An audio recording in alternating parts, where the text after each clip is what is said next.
Our image is starting to look pretty good now, and I'm liking the direction it's headed.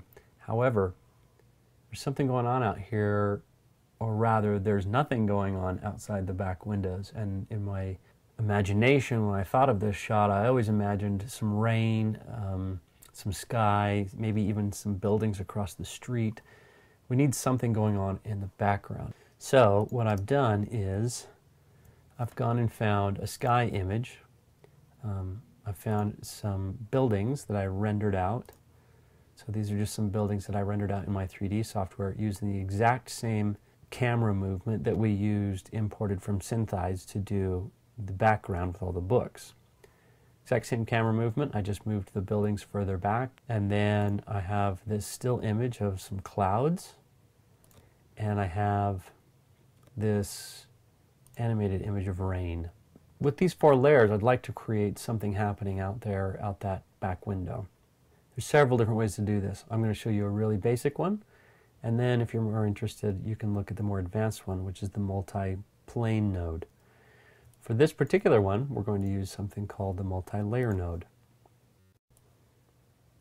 Let's move some stuff down here so we can have a little space to work. And in the multi-layer node, we're simply going to be adding some of these elements. I'll show you how it goes. So here's our multi-layer, and it has that depth of field blur on it. And we're simply going to attach this node, and we've got to remember that the elements that are on the far left are actually going to be the node that appears in front of everything. So now we have the sky out the back window, which looks pretty cool actually. It looks like it's working pretty well. It may not be the correct color, but it's starting to work pretty well. I'm going to move these over here since this is going to play such a big role in how we lay these out. Okay, the next one, I'm going to add some houses. So again, I got to switch these over so the houses appear in front. Now these houses look really small out there, and that's because we rendered them at the same size we rendered the background, which was not the same size of the original film. So let's just resize these really quick. That's starting to look a lot better. Okay. Now we have this cloud layer node. Let me just quickly add 2 more nodes here. Here we go. This cloud layer will add a layer just in between that you can then move and simulate movement.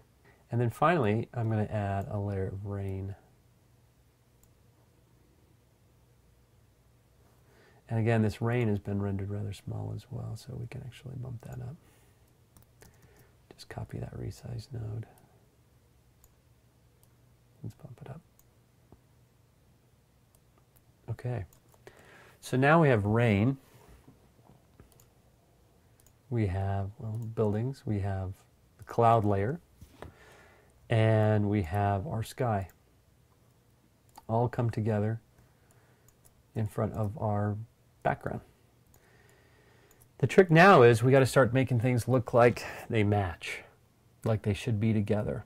To do this, I really want to make, since this is just me, my opinion, but traditionally the opposite colors appeal to each other. So if on the color wheel, for instance, if you have an orange, the opposite color on the color wheel is actually blue.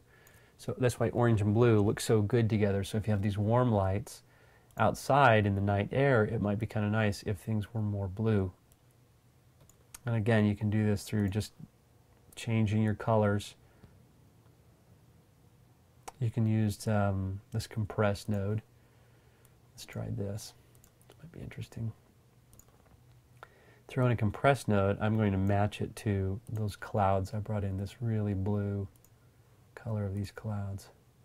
So now this is what my sky is going to look like.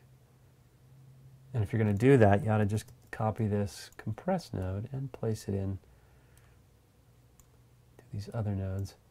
So they also carry with them that same color compression. You don't have to do it to the cloud because it's already there. So now what we're getting outside is a much different image of what's going on out there. And I'm liking it quite a bit, actually. That looks really cool. So now when I come back finally to my final composite, now there's something going on in the background out there.